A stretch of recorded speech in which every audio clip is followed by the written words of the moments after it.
میں نے آج کی اس نشست میں آپ کے سامنے سورہ المومنون کی ابتدائی آیات پہ کچھ کہنا ہے. وقت کے دامن میں اتنی گنجائش تو نہیں ہے، لیکن پھر بھی یہ پہلی 11 آیات اگر ہم اپنی زندگی میں داخل کر لیں تو یہ ہماری پوری زندگی کو بدلنے کے لیے کافی ہیں.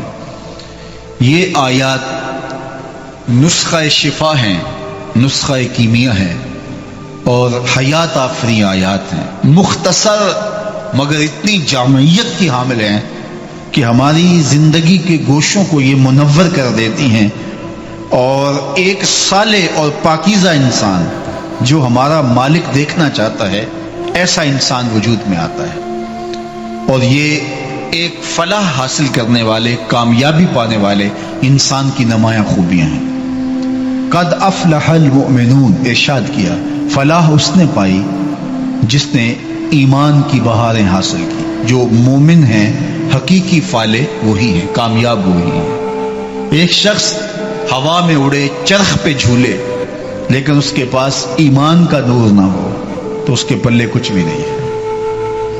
اگر ایمان کا چراغاں ہے تو اگرچہ وہ جھونپڑے میں بھی رہتا ہو لیکن خوش بخت ہے، اس لیے کہ اس کے جھونپڑے میں تو اندھیرا ہے لیکن دل کے نگر میں اندھیرے نہیں ہیں، دل کی دنیا میں اجالے ہی اجالے ہیں. تو اصل خوش نصیب وہ ہے جس کے سینے میں ایمان کا چراغاں ہے. حقیقی خوشی اور ابدی سعادتیں اس شخص کا مقسوم ہے جس کے پاس ایمان کی دولت ہے. فرعون جس نے تخت و تاج اور دنیاوی عزت و سرخروئی کے معراج کو پایا لیکن ایمان کے دور سے خالی، تو اس کو فلاح پانے والا کامیاب اور بامراد انسان ہم نہیں کہہ سکتے. جس نے اتنی آسودگی کے ساتھ حکومت کی کہ اس کو کبھی سر میں درد بھی نہیں ہوا، لیکن کامیاب وہ نہیں ہے، کامیاب بلال حبشی ہے. اس لیے کہ حقیقی کامیابی ایمان کے نور کے ساتھ ہے، ایمان کے اجالوں کے ساتھ ہے. میرے اور آپ کے آقا و مولا نے ارشاد فرمایا، میرے قابل رشک لوگوں میں، قابل رشک دوستوں میں سب سے قابل رشک دوست وہ ہے جس کے پاس سامان زندگی تھوڑا ہے اور نمازیں زیادہ ہیں.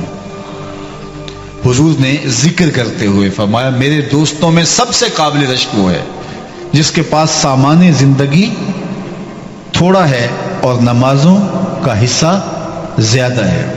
اللہ اکبر. پھر فرمایا کہ جب وہ چلتا ہے تو اس کی طرف اشارے بھی نہیں ہوتے، یعنی وہ معاشرے میں اتنا معروف نہیں ہے کہ لوگ کہیں کہ یہ فلاں ہے فلاں ہے. آیا مسجد کے کونے میں بیٹھا، نماز پڑھی، چلا گیا. اگر نہیں آیا تو کسی کو پتہ ہی نہیں کون نہیں آیا، آیا ہے تو کسی کو پتہ ہی نہیں کون آیا ہے. لا یشار الیہ الناس، لوگ اس کی طرف انگلیاں کر کر کے اشارے نہیں کرتے کہ یہ فلاں جا رہا ہے، یہ فلاں جا رہا ہے، فلاں جا رہا ہے. چونکہ تھا ہے بھی غریب، مال دنیا بھی تھوڑا ہے لیکن نمازیں زیادہ ہیں، ایمان کا چراغاں ہے. ثم نقد بیدہ، پھر حضور نے ہاتھ سے چٹکی بجائی. ہمارے اساتذہ فرماتے ہیں کہ یہاں چٹکی بجانا بھی سنت ہے. ثم نقد بیدہ، حضور نے ہاتھ سے چٹکی بجائی اور فرمایا کہ اس کو موت بھی ایسے ہی آئی، اس کو موت بھی ایسے ہی آئی. اور پھر فرمایا قلت تراسہ، اس کا سامان دنیا بھی تھوڑا ہی نکلا، وراثت بھی زیادہ نہیں نکلی. قلت بواکی ہے، اس کو رونے والے بھی تھوڑے ہی تھے، زیادہ اس کا سلسلہ ہی بھی نہیں تھا. رونے والے بھی تھوڑے تھے اس کے مرنے کے بعد، سامان زندگی بھی تھوڑا ہی نکلا. اللہ اکبر. اور موت بھی اس کو ایسے آئی، نمازیں زیادہ تھیں اور سامان دنیا تھوڑا تھا اور چلتا تھا تو اشارے نہیں ہوتے تھے. فرمایا میرے قابل رشک دوستوں کو دیکھنا چاہتے ہو تو یہ اس کا جنازہ جا رہا ہے. دونوں جہاں تیری محبت میں ہار کے، وہ جا رہا ہے کوئی شب غم گزار کے. یہ میرا دوست ہے جو جا رہا ہے. تو زندگی میں سب سے قیمتی اثاثہ ایمان ہے، یہ بات ذہن میں رکھیے گا.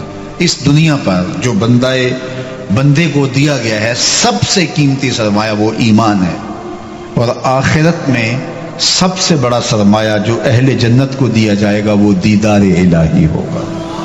جو آخرت میں دیدار الہی سے محروم رہا وہ حقیقی محروم ہے، اور جو دنیا میں ایمان سے محروم رہا وہ حقیقی محروم ہے۔ Islamic Speeches اس لیے 89. آپ لوگ ہزار مشکلوں کے باوجود، ہزار مالی بحرانوں کے باوجود، ہزار معاشی پریشانیوں کے باوجود، اقتصادی حالت بہت بری ہے اور بہت سارے معاملے، مشکلات، کثیر العیالی، بہت کچھ آپ کو درپیش ہوگا، اور یقیناً ان کو حاصل کرنے کے لیے آپ لوگ کوشاں بھی ہوں گے، لیکن جہاں ان چیزوں کے نہ ہونے کا دکھ ہے وہاں اس خوشحالی اور اس سرخروئی کی خوشی کو غالب کر لیجئے کہ سب کچھ نہ ہونے کے باوجود اللہ نے سب سے بڑی دولت ایمان سے محروم نہیں رکھا ہے۔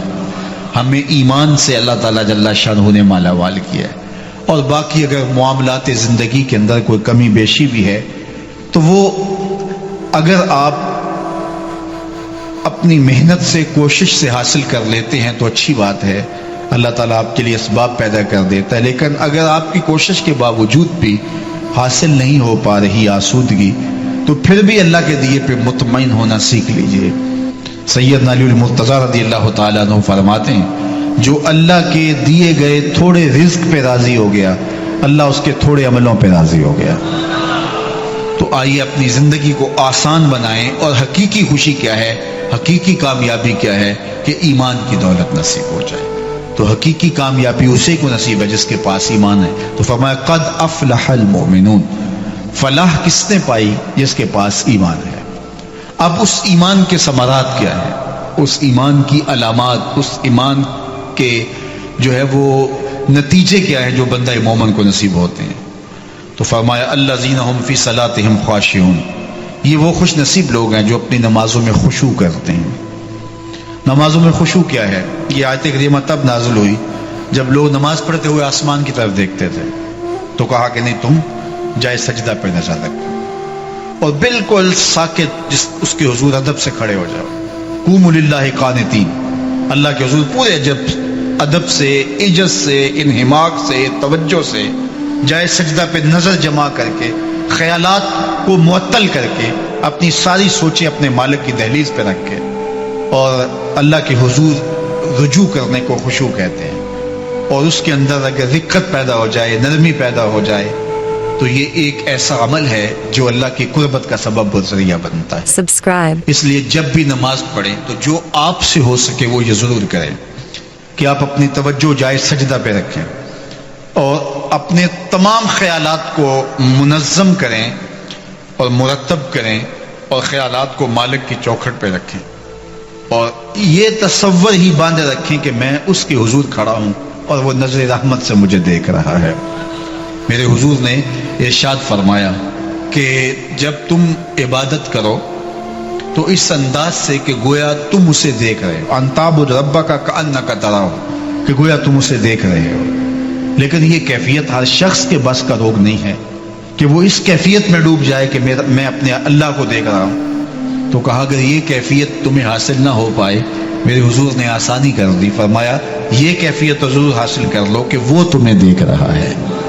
تو جب اس تصور میں ڈوبے ہو کہ وہ تمہیں دیکھ رہا ہے تو پھر تمہارا خیال، تمہاری سوچیں، تمہاری افکار دائیں بائیں کیسے بھٹک سکتے ہیں؟ اگر کوئی ایسا شخص جو منصب و عزت کے لحاظ سے آپ سے بہت اونچا ہے اور وہ آپ کی طرف توجہ کر کے آپ سے کوئی بات کر رہا ہے تو پھر آپ کو کوئی اور خیال آ سکتا ہے، آپ کی توجہ کہیں اور بھٹک سکتی ہے۔ جب ایک اعلیٰ منصب دار شخص آپ سے مخاطبے میں ہے اور وہ آپ کی طرف متوجہ ہے تو آپ اپنی حرکات و سکنات کو بھی منظم کریں گے اور آپ کے سارے خیالات یکسو ہو کے اس کی جانب ہوں گے اور اس کی بات سننا چاہیں گے، اس کی طرف توجہ کریں گے۔ تو جب کوئی شخص نماز پڑھتا ہے تو وہ گویا نماز میں وہ اپنے رب سے سرگوشیاں کر رہا ہوتا ہے اور اس کی رحمتیں پوری طرف اس کی طرف متوجہ ہوتی ہیں۔ تو نماز میں پوری یکسوئی کے ساتھ اللہ کے حضور حاضر ہوں، اپنی نظر کو دائیں بائیں ادھر ادھر کرنے کی بجائے جائے سجدہ پہ یکسو کر لیں اور اپنے خیالات کو یکسو کر لیں اور اپنے بدن کو جھکا لیں آپ بالکل اکڑ کے نہیں ہیں بلکہ عزت سے اس کے حضور کھڑے ہوں، آپ کے کندھے جھکے ہوئے ہوں، آپ اس کے حضور ادب سے کھڑے ہوں، مالک کے حضور ہیں، قوموا للہ قانتین، اس کے حضور پورے عزت سے انکساری سے اس حالت کے اندر کھڑے ہوں. تو جب انسان اس حالت کے اندر چند لمحے کھڑا ہوتا ہے اس کی طبع کے اوپر دقت پیدا ہونا شروع ہو جاتی ہے. تو یہ نماز کا خشوع ہے، اور اہل ایمان کی علامت یہ ہے کہ وہ نمازوں میں خشوع کرتے ہیں، اللہ کے حضور حاضر ہوتے ہیں اور گڑ گڑاتے ہیں. اللہ اکبر، یہ اہل ایمان کی علامت بتائی گئی. یہ سب سے پہلی علامت بتائی گئی، الذین ہم فی صلاتہم خاشعون، وہ اپنی نمازوں میں خشوع کرتے ہیں. یہ عزم کریں، یہ ارادہ کریں کہ جب بھی نماز پڑھیں پورے خشوع اور خضوع کے ساتھ نماز پڑھیں. اس کے حضور حاضر ہیں، اس کے حضور حاضر ہیں. ہمارے بزرگ فرمایا کرتے تھے کہ جب آپ نماز کے لیے کھڑے ہوتے ہیں تو سب سے پہلے کھڑے ہو کے آپ ہاتھ کانوں تک کھڑے کرتے ہیں، ہاتھ کھڑے کرتے ہیں. تو ہاتھ کھڑا کرنے کا کیا مطلب ہے؟ جب کسی کے سامنے آپ ہاتھ کھڑے کر دیتے ہیں تو کہتے ہیں جی میرے ہاتھ کھڑے ہیں، یعنی میں آپ کا مقابلہ نہیں کر سکتا، میں مطیع ہوں، میں فرما بردار ہوں.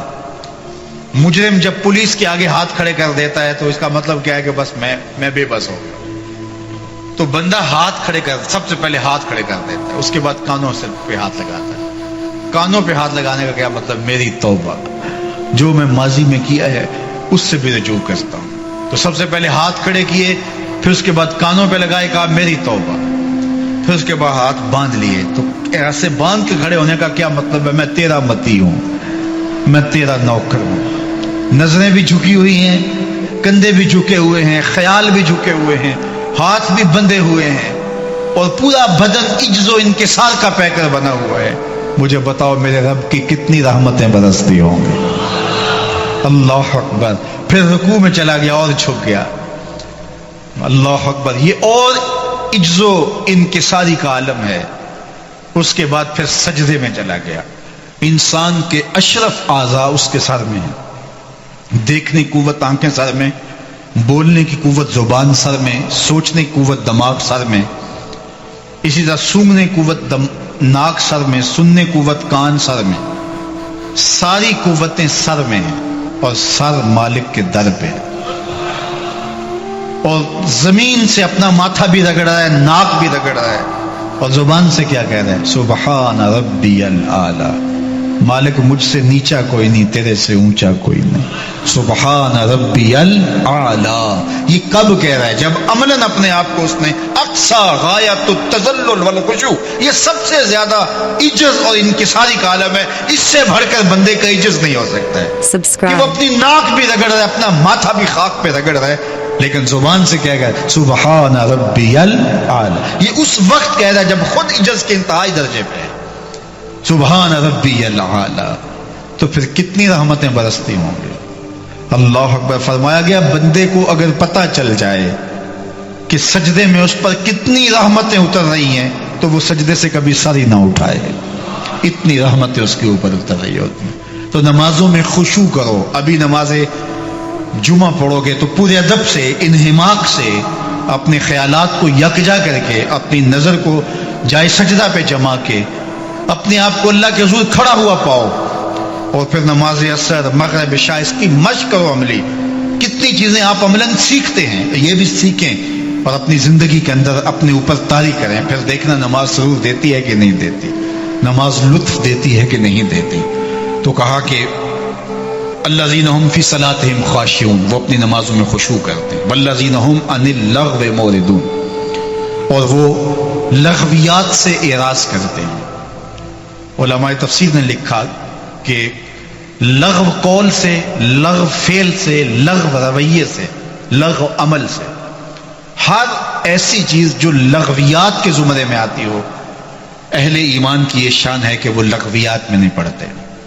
ان کی زندگی لغو، بےہودہ، بے مقصد کاموں سے پاک ہوتی ہے. تھوڑی سی زندگی اللہ نے دی ہے، فضول کاموں میں بھی جو ہے وہ بسر کرتے ہیں. اللہ کی امانت ہے یہ زندگی، ایک ایک سانس امانت ہے. اس زندگی کو کسی مقصد کے لیے، کسی کام کے لیے گزرنا چاہیے. یہ زندگی ہے کتنی؟ آپ ذرا دیکھیے، کسی کے 60 سال، کسی کے 70 سال، کسی کے 50 سال، کسی کے 20 سال گزر گئے.